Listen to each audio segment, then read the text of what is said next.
आपका free study के YouTube channel में। छात्रों, हम आज आपको बताने जा रहे हैं जो राज्यों की टीईटी एग्जाम या सीटीटी एग्जाम होता है पूरे देश लेवल पर, उसमें जो ये बाल विकास वाला चैप्टर है, इसमें जो बाल विकास की अवस्थाएं होती हैं, खासकर 4 अवस्थाएं होती हैं, पर यहाँ जो उपनाम है ये आपको 3 बाल विकास की अवस्थाओं के पूछे जाते हैं। जो इनके कुछ उपनाम हैं, आज हम उन्हीं को देख रहे हैं। बाकी इसके पहले के वीडियो में हमने बाल विकास के सिद्धांत, वृद्धि और विकास में अंतर, बाल विकास की विशेषताएं, विकास के पक्ष, ऐसे कुछ वीडियो अपलोड किए हैं, आप उनको देख सकते हो। तो छात्रों, आज हम देखते हैं कि बाल विकास की जो मुख्यतः 3 अवस्थाएं हैं, शैशवावस्था, बाल्यावस्था और किशोरावस्था। इसमें जो पहली अवस्था है उसको हम शैशवावस्था कहते हैं और ये जन्म से 5 वर्ष या भारतीयों के अनुसार जन्म से 6 वर्ष का समय इसका निर्धारित किया गया है, ये माना जाता है। तो इनके आज इस वीडियो में केवल हम आपको उपनाम बता रहे हैं। इनकी निकनेम क्या है, मतलब आपको प्रश्न कैसा आता है, कहेंगे कि छदम परिपक्वता की अवस्था किसे कहते, खिलौनों की आयु में से कौन है, ठीक है, पतझड़ का काल किसे कहते, बसंत ऋतु का काल, इस टाइप से आपको प्रश्न यहाँ आने वाले होते हैं। तो छात्रों, हम देखते हैं सबसे पहले शैशवावस्था। ये कभी प्रश्न आया था तो हमने यहाँ लिख दिया, बाकी ये एडोलसेंस वगैरह जो भी है ये हम आपको बाद में बताएंगे किसको इंग्लिश में क्या कहते हैं। शैशवावस्था को इंग्लिश में इन्फेंट कहते हैं और ये लैटिन भाषा के इन और फेंट शब्द से मिलकर बना है। यहाँ फेंट का अर्थ होता है बोलना और इन का मतलब होता है अयोग। सीधी सी बात ये हो गई, शैशवावस्था का जो मतलब होता है लैटिन भाषा में, इसका मतलब होता है बोलने में अयोग्य। क्योंकि देखो इतने जो जन्म से लगभग 5 वर्ष की जो अवस्था होती है, हालांकि इसके पहले बच्चे बोलने लगते हैं, पर शैशवावस्था को परिभाषित ऐसे ही किया गया है। अब इसको क्या कहते हैं देखते हैं। सबसे पहले तो इसे कहते हैं ऊषा काल की अवस्था। अब छात्रों, इसे ऊषा काल की अवस्था इसलिए कहते हैं क्योंकि बच्चा जैसे ही पहले माँ के गर्भ में रहता है, ऊषा काल मतलब होता है प्रातः या सुबह। तो हम कह सकते हैं कि जैसे ही वो गर्भ से जैसे ही वो जन्म लेता है तो उसकी सुबह होती है यहाँ पृथ्वी पे, तो हम कह सकते हैं ऊषा काल की अवस्था। इसके बाद में छात्रों इसे कहते हैं संस्कारों के निर्माण की अवस्था। छात्रों, जो बच्चों को अपन कहते हैं ना कि जन्म से यदि अच्छे संस्कार दिए जाएं तो आगे जाके वही संस्कार उत्तम या अच्छे नागरिक होने में बच्चों की मदद करते हैं। ऐसे हम कह सकते हैं कि संस्कार जन्म से ही देना चाहिए, मतलब बच्चों को शुरू से। तो ये संस्कारों के निर्माण की अवस्था हो गई। फिर इसे कहते हैं जीवन की महत्वपूर्ण अवस्था। छात्रों, ये जीवन की महत्वपूर्ण अवस्था ही होती है। इसी अवस्था में बच्चा सबसे ज्यादा सीखता है और चूंकि ये महत्वपूर्ण इसलिए है क्योंकि छोटे से बच्चों का जिस क्षेत्र में विकास करना होता है, जिस क्षेत्र में छात्रों को बच्चों को ले जाना होता है, उनको शुरू से ही उसी प्रकार के माहौल में उनको यदि रखा जाए तो आगे जाके वो अच्छा विकास करते हैं। फिर यहाँ सीखने का आदर्श काल कहा है वैलेंटाइन ने। सीखने का आदर्श काल कहा है, ऐसा याद रख लेना। आदर्श नाम का जो बच्चा है वो अच्छा बैटिंग करता है, वैलेंटाइन, ऐसे करके याद कर लेना। तो सीखने का आदर्श काल कहा है वैलेंटाइन ने शैशवावस्था को। सीखने के आदर्श काल का मतलब ये है कि बच्चों के सीखने की गति इस अवस्था में सबसे तेज होती है, सीधी सी बात ये है। फिर यहाँ लिखा है भावी जीवन की आधारशिला। बच्चा भविष्य में जाके क्या बनेगा ये शैशवावस्था में ही तय हो जाता है। बहुत से साइकोलॉजिस्ट या जो शिक्षक होते हैं वो शैशवावस्था में बच्चों के गुण या उनके मनोभाव या उनका टैलेंट देखकर भविष्यवाणी कर सकते हैं। तो भावी जीवन की आधारशिला इसको कहते हैं।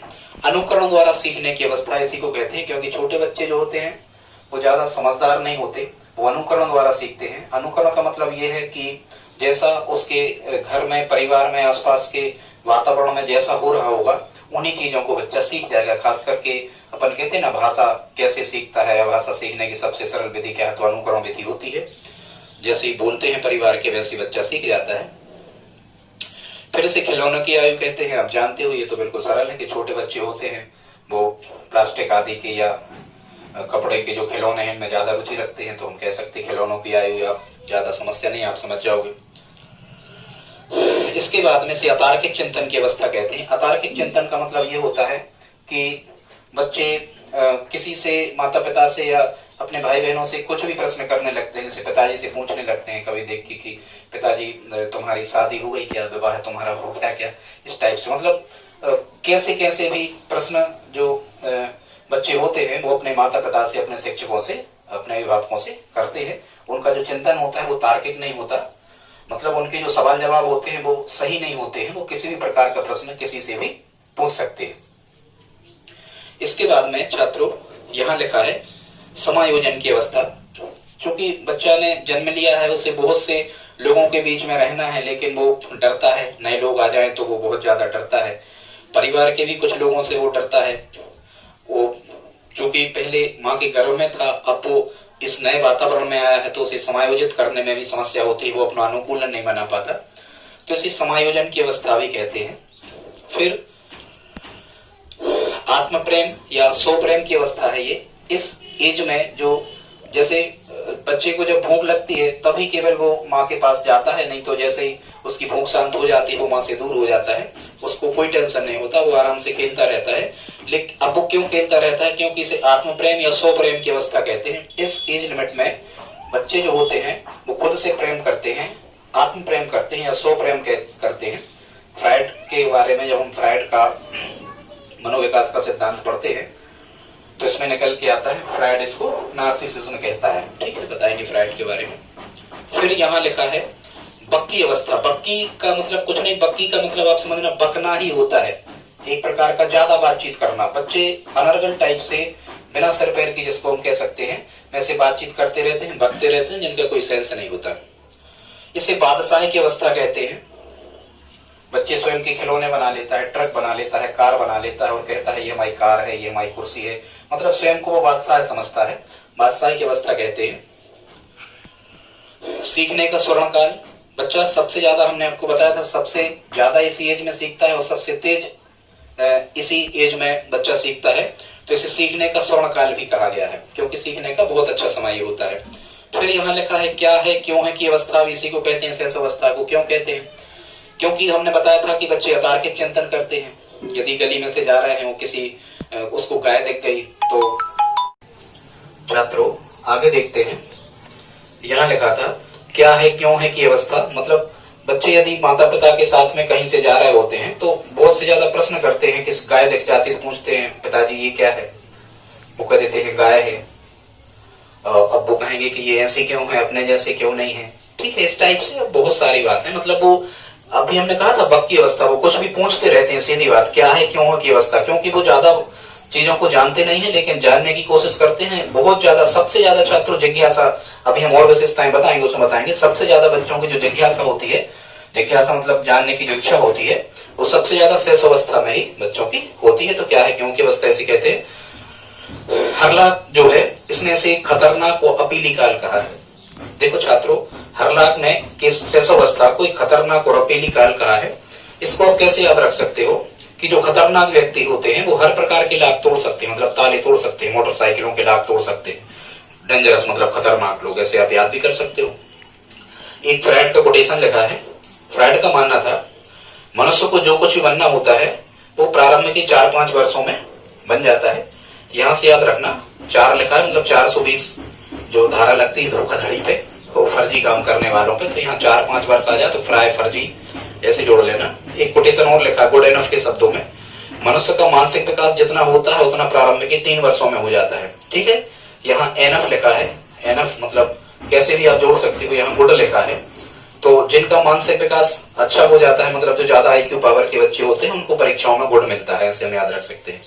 इसके बाद में छात्र हम आते हैं बाल्यावस्था। ये जनरली 5 से 12 या 6 से 12, भारत के संदर्भ में देखा जाए तो 6 से 12, और यूरोपियन वेस्टर्न के हिसाब से देखा जाए तो ये 5 से 12 बनती है। बाल्यावस्था को क्या क्या कहते हैं, अब आप ये समझ जाओ, बस ध्यान में रखना कि अब जो बच्चा है आपका 6 से 12 एज लिमिट में है, तो उसकी ये विशेषताएं लिखी, मतलब उपनाम लिखे, विशेषताएं हम आपको आगे बताएंगे। यहाँ लिखा है प्रारंभिक विद्यालय की अवस्था। तो जैसे अपन कहते हैं कि 6 से 14 वर्ष अनिवार्य निःशुल्क शिक्षा, अपन कहते हैं कि 6 से 14 वर्ष तक के जो बच्चे हैं, तो 6 से 14 वर्ष में अब आप यहाँ देख रहे हो कि वो लगभग 5 साल का हो गया, मतलब स्कूल में उसने प्रवेश ले लिया है, तो इसे प्रारंभिक विद्यालय की अवस्था कहते हैं, क्योंकि उसने विद्यालय में इस एज लिमिट में प्रवेश ले लेते हैं, इस कारण से प्रारंभिक विद्यालय की अवस्था कहते हैं। ठीक है, फिर इसे जीवन का अनोखा काल कहते हैं। बाल्यावस्था को क्या कहते हैं? यहाँ लिखा है बाल, यहाँ लिखा है काल, ऐसे याद रख लेना। अनोखा काल जैसा शब्द लिखा है, अनोखा काल बाल्यावस्था को कहते हैं जीवन का। एक कोल और ब्रश ने कहा है, कोल और ब्रश, यदि ब्रश कोलगेट के साथ में ब्रश ले आए तो बड़ा अनोखा ही समझ में आता है, इसलिए इसको जोड़ लेना। इसे आरंभिक विद्यालय की आयु कहते हैं, वो हम बता चुके पहले कि आरंभिक विद्यालय की आयु, क्योंकि इस एज लिमिट में बच्चा स्कूल जाने के लायक हो जाता है, वो प्रवेश ले लेता है स्कूल में।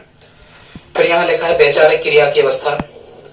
इस एज लिमिट में बच्चे लगातार कुछ ना कुछ बहुत ज्यादा विचार करते रहते हैं, सोचते रहते हैं, यहाँ उनकी सोचने की क्षमता धीरे धीरे बढ़ने लगती है। आरंभिक विद्यालय की आयु बता चुके। फिर इसे खेल की अवस्था कहते हैं, क्योंकि अब देखो बच्चा खिलौनों से तो दूर हो गया, यहाँ अब 5 से 12 एज लिमिट में आ गया, तो ये टोली बनाकर या समूह बनाकर बहुत सारे जो शारीरिक खेल हैं इनको वो खेलने लगता है, इसलिए इसे खेल की अवस्था कहते हैं। सबसे ज्यादा खेल में मन छात्रों यही लगता है 5 से 12 वर्ष की एज लिमिट में, सभी प्रकार के बच्चे इसमें खेलते हैं। फिर इसे मूर्त चिंतन की अवस्था कहते हैं। मूर्त चिंतन मतलब शुरुआत में उसने ऐसा अवस्था, मूर्त का मतलब ये होता है कि ऐसी चीजों को, ऐसी वस्तुओं को हम मूर्त वस्तुएं कहते हैं जिनको बच्चा छू सकता है, देख सकता है या स्पर्श कर सकता है, जो उसके सामने प्रत्यक्ष रूप से उपस्थित होती हैं, उनको मूर्त चीजें कहते हैं। तो शुरुआत में उनने, जैसे उसने कई चीजों के बारे में सुना था, केवल सुना था उसने कि सागर क्या है, दिल्ली क्या है, मुंबई क्या है, लेकिन यहाँ फिर वो 5 से 12 एज लिमिट में वो जानने लगता है कि मंदिर ये होते हैं, अस्पताल ये होते हैं, सब चीजें मूर्त रूप में सामने आ जाती हैं। फिर 5 से 12 एज लिमिट को टोली एज या गैंग एज कहते हैं, क्योंकि यहाँ आकर बच्चों में सामूहिकता की भावना बढ़ने लगती है, वो टोली में रहना पसंद करते हैं, वो नेता बनना चाहते हैं। गैंग एज, गैंग का मतलब यही है, वो नेतृत्व के गुण इसमें विकसित होने लगते हैं बच्चों में, यहाँ नहीं होते नेतृत्व के गुण, बाल्यावस्था में होने लगती है, इसलिए इसे टोली एज या फिर गैंग एज भी इसे इस अवस्था को कहा जाता है। यहाँ बच्चों की अभिरुचि में परिवर्तन होने लगता है, इसलिए अभिरुचि में परिवर्तन की अवस्था कहते हैं। जो यहाँ छोटे छोटे खिलौनों से बच्चे खेल रहे थे, यहाँ वो ओरिजिनल चीजें चाहिए होती है। यहाँ पर जैसे साइकिल यहाँ छोटी सी थी, पर यहाँ ओरिजिनल साइकिल चाहिए होती है, तो अभिरुचि में परिवर्तन होने लगता है। बहुत सी इच्छाएं उसकी जागृत होने लगती हैं इस एज की अपेक्षा, क्योंकि अब ये बोलने लगा है, अपने विचारों को अभिव्यक्त करने लगा है, इसलिए अभिरुचि में उसकी परिवर्तन आता जाता है। फिर से छद्म, मिथ्या या परिपक्वता की अवस्था भी कहा जाता है। अभी जो बालक का 5 से 12 एज लिमिट में बहुत सी चीजें वो जानने लगता है, लेकिन उसका पूरा विकास अभी नहीं हुआ है, इसलिए इस अवस्था को छद्म या मिथ्या परिपक्वता की अवस्था भी कहते हैं। और ये किसने कहा है? रास ने कहा है, रास महोदय ने इसे छद्म, मिथ्या या परिपक्वता की अवस्था कहा है। ठीक है, फिर अगला यहाँ लिखा है प्रतिद्वंदात्मकता की अवस्था भी इसको कहते हैं। ये प्रतिद्वंदात्मक की अवस्था है, किलपैट्रिक ने कहा है। द्वंद्व होता है तो एक दूसरे को कोई किल कर देता है, तो ये प्रतिद्वंदात्मक की अवस्था, जैसे किसने, किलपैट्रिक ने कहा है प्रतिद्वंदात्मक, मतलब मन ही मन उसके कई विचार आते हैं कि हम क्रिकेट खेलें या फुटबॉल खेलने जाएं, इसको दोस्त बनाएं, उसको दोस्त बनाएं, इस टाइप से प्रतिद्वंद चलता है मन में। फिर इसे वैचारिक अवस्था का काल कहते हैं, यहाँ उसके दिमाग में विचारों की उपज होने लगती है। इसे वृद्धि का स्वर्णिम काल कहते हैं। वृद्धि का, देखो हमने आपको बताया था, वृद्धि का स्वर्णिम काल मतलब ये होता है कि बाल्यावस्था में आके ही इनका शारीरिक विकास सबसे ज्यादा होता है। हालांकि बाल्यावस्था में केवल लड़कियों का ही, बच्चियों का ही शारीरिक विकास सबसे ज्यादा होता है। किशोर अवस्था में तो आके फिर लड़कों का विकास ज्यादा होता है, लड़कियों का नहीं हो पाता है। तो महिलाओं, लड़कियों का विकास जल्दी हो जाता है, मानसिक हो चाहे शारीरिक। फिर फ्राइड इसे काम की सुप्तावस्था कहता है, मतलब जो काम की अवस्था है वो काम उसके जो कहना चाहिए उसके जो प्रजनन संस्थान है या प्रजनन करने वाले जो अंग हैं वो सुप्तावस्था में यहाँ पर होते हैं। काम के बारे में वो ज्यादा चीजों को नहीं सोचता है यहाँ। फिर यहाँ जोन्स और सिम्पसन शब्द लिखा है। जोन्स और सिम्पसन ने इसे शैक्षिक दृष्टिकोण की महत्वपूर्ण अवस्था माना है। जॉन और सिम्पसन ने इसे शैक्षिक दृष्टिकोण की महत्वपूर्ण अवस्था माना है। ऐसे याद रख लेना कि जोन्स और सिम्पसन क्या थे? शिक्षक थे। शैक्षिक शब्द यहाँ मिलेगा आपको। फिर छात्रों हम यहाँ देखते हैं, यहाँ लिखा है किशोर अवस्था, एडोलसेंस जो है ये 12 से 18, लगभग ये टीनेज कहलाती है। ठीक है, और 13 से 18 तो हालांकि 13 से 19 ऐसा कुछ, ये लगभग समझ गए आप, ये टीनेज कहलाती है। तो जो किशोरावस्था है, इसे सबसे पहले तो जीवन का कठिन काल कहा है किलपैट्रिक ने, ठीक है। जो किलर होते हैं वैसे कठिन टाइप के कुछ ऐसे होते हैं, ऐसे याद रख लेना। फिर इसे जीवन की स्वर्णिम अवस्था कहा है किशोरावस्था को। ये जीवन का बहुत अच्छा समय होता है। इसमें जो व्यक्ति होता है वो अपने भविष्य को तय कर सकता है। यहाँ से उसके भविष्य की रूपरेखा तय होती है कि उसे किस क्षेत्र में जाना है। इसे जीवन का संधि काल कहते हैं।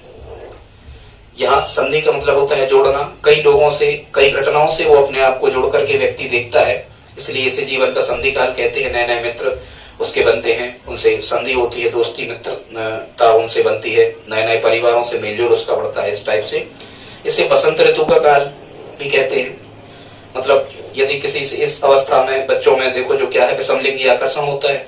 यदि किसी से प्रेम आदि बच्चों का हो गया तो उनके जीवन में कुछ हरी भरी सी हरियाली जैसी उनको कुछ अच्छा लगने लगता है, तो हम कह सकते हैं बसंत ऋतु का काल इसे कहते हैं। लेकिन वही प्रेम वाला सिस्टम जब बिगड़ गया, एक दूसरे से अलग हो गए बच्चे, तो इसे पतझड़ की अवस्था भी कहा जाता है। इसे तार्किक चिंतन की अवस्था कहते हैं, क्योंकि देखो आप एज लिमिट देखो, यहाँ 5 से 12 लिखा है, तो आप समझ सकते हो यहाँ बच्चा जो तर्क देगा, प्रश्नों के जो जवाब देगा वो कुछ सोच के देगा। तार्किक या रीजनिंग का मतलब यही होता है कि जो भी बच्चा जवाब पेश करता है वो प्रमाण सहित करता है कि देखो इसके प्रूफ ये हैं, हम ऐसा कह रहे हैं तो ऐसा होता है। ये तार्किक चिंतन कहलाता है। फिर से जीवन का कठिन काल, किलपैट्रिक ने इसे जीवन का कठिन काल कहा है, बता चुके थे। इसे आंधी या तूफान की अवस्था भी कहते हैं स्टैनले हॉल ने। आंधी और तूफान, भाई कहते हैं क्या हाल है, अरे कि हमारे यहाँ तो फसलें खराब है, आंधी तूफान से डिस्टर्ब हो गई। तो आंधी और तूफान की अवस्था भी इसे कहते हैं, क्योंकि इसमें थोड़ा बच्चों में जोश ज्यादा रहता है, थोड़ी सी ताजगी इनमें ज्यादा रहती है, कुछ करने की क्षमता उफान ले रही होती है, उनमें आगे बढ़ने की क्षमता किसी भी क्षेत्र में। तो इसे आंधी तूफान का काल कहा स्टैनले हॉल ने। सुंदरता की अवस्था, सजना संवरना आपने देखा होगा।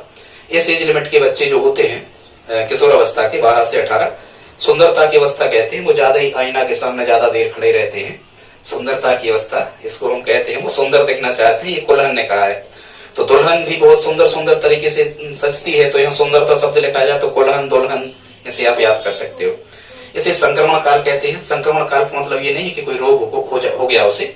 संक्रमण काल का मतलब उसका मेलजोल बहुत ज्यादा बढ़ जाता है। नए नए लोग, नए नए मित्र, समाज के रिश्तेदारों में से या स्कूल के फ्रेंड उससे नए नए जुड़ते जाते हैं। उसका दायरा जो है, उसका जो क्षेत्र है वो फैलता चला जाता है, कई लोगों से मेल मिलाप उसका बढ़ जाता है। संक्रमण काल की अवस्था इसे कहते हैं। वह संधि अवस्था भी कहते हैं। वह संधि अवस्था मतलब हम इसको ये कह सकते हैं, जो प्रजनन संस्थान है उनके वो कुछ वयस्कों जैसे यहाँ पर होने लगते हैं। मतलब उनमें वृद्धि या विकास या हार्मोन्स का श्रावण उनमें होने लगता है, इसलिए इसे वह संधि काल भी कहा जाता है इस अवस्था को। फिर यहाँ लिखा है संवेगात्मक क्रांति की अवस्था। जो संवेग होते हैं, भय है या प्रेम है या ईर्ष्या है या द्वेष है, ये जो संवेग कहलाते हैं, ये संवेग बहुत ज्यादा तीव्र रूप धारण कर लेते हैं इस अवस्था में। संवेगों पर नियंत्रण नहीं रह जाता किशोर का, बहुत गुस्सा आता है, वो चिड़चिड़ा हो जाता है। तार्किक चिंतन की अवस्था ये हम आपको बता चुके थे। आगे देखते हैं छात्रों आगे देखते हैं। किशोर अवस्था की विशेषताएं रह गई थी। उलझन की अवस्था, छात्रों ये जो किशोर अवस्था की उलझन की अवस्था इसको कहते हैं किशोर अवस्था की। छात्रों चूंकि यहाँ एज लिमिट जो होती है लगभग 12 से 18, 12 से 19 वर्ष की होती है, तो यहाँ जो छात्र या जो बालक होता है, यहाँ कई प्रकार की उलझनों में, घर परिवार की समस्याएं, मित्र मंडली की समस्या, स्कूल कॉलेज की समस्या, ऐसी कई प्रकार की उलझनों में उलझा रहता है, इसलिए इस उलझन की अवस्था रहती है। संवेगात्मक अस्थिरता, जो संवेग होते हैं, भय या क्रोध या प्रेम, ये अस्थिर होते हैं। अस्थिर का मतलब ये होता है कि कब कौन सा संवेग उनमें जागृत हो जाए और कितनी मात्रा में जागृत हो जाए। यदि क्रोध जागृत हो जाए तो बहुत ज्यादा चरम तक वो पहुंचता है। प्रेम जागृत हो जाए किसी के प्रति तो वो कुछ भी करने को तैयार रहता है। ये संवेगात्मक अस्थिरता कहलाती है। दुखों की अवस्था कहते हैं, चूंकि बच्चा जो इस एज लिमिट में होता है ये ज्यादा दुखी होता है। एक तो प्रेम प्रसंग के कारण भी दुखी हो सकता है, घर परिवार के लोग उससे ज्यादा अपेक्षाएं रखते हैं, कंपटीशन के समय में उन अपेक्षाओं पर वो खरा नहीं उतरता तो उससे भी उसको दुख होता है। यहाँ से उसको भविष्य निर्माण भी करना पड़ता है, भविष्य के महत्वपूर्ण डिसीजन, किस क्षेत्र में जाना है, क्या करना है, वो निर्णय लेना होते हैं, तो इसे दुखों की अवस्था भी कहते हैं। तनाव संघर्ष की अवस्था या तनाव संघर्ष और तूफानों का काल स्टैनली हॉल ने कहा, ये तो हम आपको पहले ही बता चुके। मूर्त अमूर्त चिंतन की अवस्था, यहाँ उन वस्तुओं के बारे में सोच समझ विकसित हो जाती है जो उसके सामने उनको देखता है, स्पर्श करता है, छूता है। या अमूर्त चिंतन की अवस्था, अमूर्त चीजों को भी वो अपने स्वप्नों में खो जाता। दिवा स्वप्नों की अवस्था भी कहते हैं, हम लिख नहीं पाए। हालांकि जो दिवा स्वप्न है गीजूभाई बधेका की एक पुस्तक का नाम है दिवा स्वप्न, कई कहानियों का संग्रह है जो गीजूभाई बधेका थे। कलकत्ता विश्वविद्यालय में इन्होंने काम किया। भारत में बाल केंद्र शिक्षा लाने का जो श्रेय है वो गीजूभाई बधेका को ही जाता है। बाल केंद्र शिक्षा कभी हम आपको बताएंगे कि पूरा जो सिस्टम है शिक्षा व्यवस्था का, चाहे वो पाठ्यक्रम हो, चाहे हमारी प्रशासनिक व्यवस्था हो, या विद्यालयों के साधन संसाधन हो, या शिक्षक को के जो पढ़ाने के तरीके हों, या जो कुछ भी है पूरा सिस्टम मिला के एजुकेशन में ये बालक को केंद्रित करके बनाया जाना चाहिए, ताकि बालक को कठिनाई ना हो, बच्चों की रुचि का ध्यान रखा जाए, उनकी समस्याओं का निवारण उसमें हो सके, वो अपना संपूर्ण विकास कर सके। तो बालक के इर्द गिर्द जो पूरी व्यवस्था घूमती है उसे हम बाल केंद्र शिक्षा कहते हैं। गीजूभाई बधेका को श्रेय है बाल केंद्र शिक्षा भारत में शुरुआत करने का। यहाँ अमूर्त चीजों के बारे में, मतलब उसके स्वप्न वगैरह वो अच्छे अच्छे देखने लगता है। यहाँ अमूर्त चीजें, स्वर्ग कैसा होगा, नरक कैसा, आत्मा कैसी, परमात्मा कैसे, ये सब अमूर्त चीजें कहलाती हैं, जिनका मूर्त रूप नहीं है, जो हमें दिखती नहीं, केवल हम सोच सकते हैं। उनके बारे में भी चिंतन बच्चे इस अवस्था में आके करने लगते हैं। समस्याओं की अवस्था, आप समझ रहे हो, दुख जहां है तो वहां समस्याएं भी रहेंगी। कई प्रकार की उलझनों में बच्चा पढ़ता है तो समस्याएं तो आती हैं।